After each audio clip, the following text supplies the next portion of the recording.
Ni kweli tuna mchezo wa ligi kuu soka Tanzania bara ambao utachezwa mnamo tarehe 19 mwezi wa 3 mwaka 2026 kunako uwanja wa CCM Kirumba saa 10 kamili za jioni.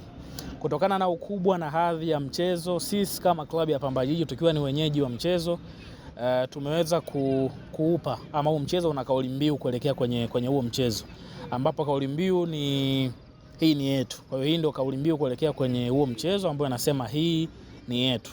Hii ni yetu kwa sababu moja, sisi ndio wenyeji wa mchezo, kwa hiyo huu mchezo ni wa kwetu, ndio maana tukasema hii ni yetu. Lakini kingine, kwenye siku za hivi karibuni tumekuwa tuna matokeo mabaya dhidi ya klabu ya Simba. Tunaamini kutokana na ubora wa kikosi tulichonacho, quality players ambao tuko nao, bench bora la ufundi, hiki ni kipindi sasa na sisi cha kuonesha ukubwa wetu kwenye huo mchezo, ndio maana pia tukasema hii ni yetu. Kwa hiyo hizo ni sababu za msingi ambazo tumezifanya au tumeona sasa zina mantiki kuelekea kwenye huo mchezo, ndio maana tukasema hii ni yetu. Nje na hapo, viingilio kuelekea kwenye huo mchezo dhidi ya Simba, mzunguko ni shilingi 7,000.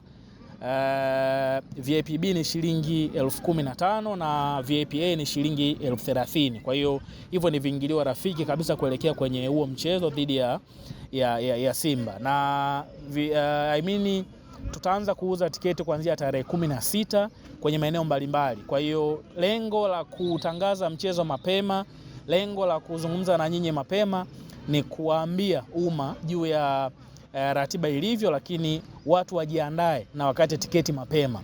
Tunaepuka msongamano, lakini pia watu wamezoea ama wamekuwa wana mazoea kukata tiketi siku ya mchezo. Kwa hiyo ili kuepukana na foleni na mambo ya kimtandao, tunawashauri mashabiki na wapenzi wa klabu ya Pamba Jiji na wapenzi wa mpira kwa ujumla wakati tiketi mapema. Kwa hiyo viingilio vitakuwa ni vituo vitakuwa ni sehemu mbalimbali, TTCL Nyamagana, Makilagi Sports pale Kirumba, lakini pia tutakuwa tuna eneo la Nyegezi kule stendi ya mabasi, lakini kwa njia ya kuelekea airport tuna kituo kinaitwa Madini Village pale Pasiansi kwa pembeni. Kwa hiyo vituo vitakuwa ni vingi, kimsingi lengo ni kupunguza msongamano siku ya mchezo. Kwa hiyo tunaamini mashabiki wa soka wa Mwanza na kanda ya Ziwa ndani na nje ya Tanzania wanaelewa. Kwa hiyo tunaamini kila mmoja atafanya hivyo kwa mapema ili kuepuka huo msongamano. Kwa hiyo nje na hapo, sisi kama club tumeshajiandaa. Tumejiandaa na niseme wazi, tunakwenda kucheza mchezo mgumu dhidi ya timu bora kwa sasa. Wana quality players, wana wachezaji ambao wanajiweza, wana bench bora la ufundi, kila mmoja ameona kile ambacho wako nacho. Kwa hiyo hayo yote tunayafahamu, lakini bado tunaamini hii ni yetu. Kwa hiyo tuwaambie tu mashabiki tunaendelea kujiandaa kwenda kucheza na hiyo timu kubwa, timu bora, lakini lengo mama likiwa ni sisi klabu ya Pamba Jiji sasa kwenda kuvuna alama 3. Tunaamini haitakuwa rahisi, lakini tutafanya vizuri kwenye huo mchezo. Vizuri sana, swali zuri.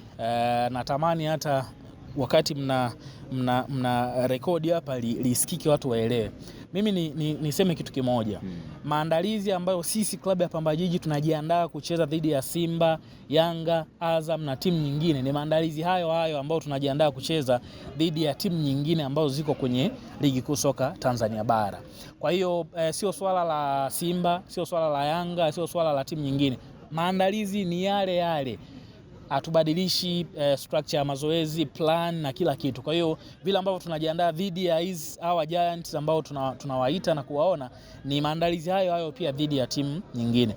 Madhara yake ni makubwa endapo utatumia energy kubwa dhidi ya hizi timu alafu ukakutana na timu ambazo labda ni za level zako ama mid table teams nyingine. Ni swala sio la Pamba, ili sio swala la Pamba. Yani nimekuwa nasema mara kadhaa, kama unafanya research vizuri, watu wengi wanasago kwenye eneo hilo. Kuna timu zinaongoza ligi, umeona michezo mingi tu ukiangalia unaona watu bado ni changamoto. Ndio maana nikasema hili ni jambo la kitaifa, sio swala la Pamba, lakini kwa sababu umeniuliza mimi na linanihusu mimi, na matatizo ya watu wengine siwezi nikayaelezea hapa kwa kupitia sisi. Sisi kama club tunaendelea kupambana kuhakikisha mashabiki wanaendelea kuja viwanjani. Kwa ziko njia ambazo tunaendelea kuzitumia kuhakikisha hilo linatokea. Tutaziweka hizo njia public kama muda ukifika, lakini bado tunaendelea kupambana chini kwa chini kuhakikisha hilo hilo jambo linakuwa solved. Lakini kupitia hapa niwaambie mashabiki na wapenzi wa klabu ya Pamba Jiji, sio kupitia tu kwenye mchezo huu ambao uko mbele yetu dhidi ya Simba, michezo mingine yote tunaendelea. Kwanza tunawashukuru, wameendelea kutusapoti. Kama uwezi kushukuru kwa kidogo, hata kikubwa uwezi kukipata. Kwa sisi tunawashukuru mashabiki kwa kuendelea kupambana na sisi kwenye nyakati zote. Tumetoa sare, tumeshinda, tumefungwa, bado wameendelea kutusupport. Kwa tunaamini pia kwenye michezo ambayo inafuata, ikiwemo mchezo dhidi ya Simba, wataendelea kuja kutusupport, na tunatengeneza mpango kazi kuhakikisha hili ambalo umeniuliza tunaendelea kupambana nalo. Safi. Shabiki wa Pamba tuelage nango.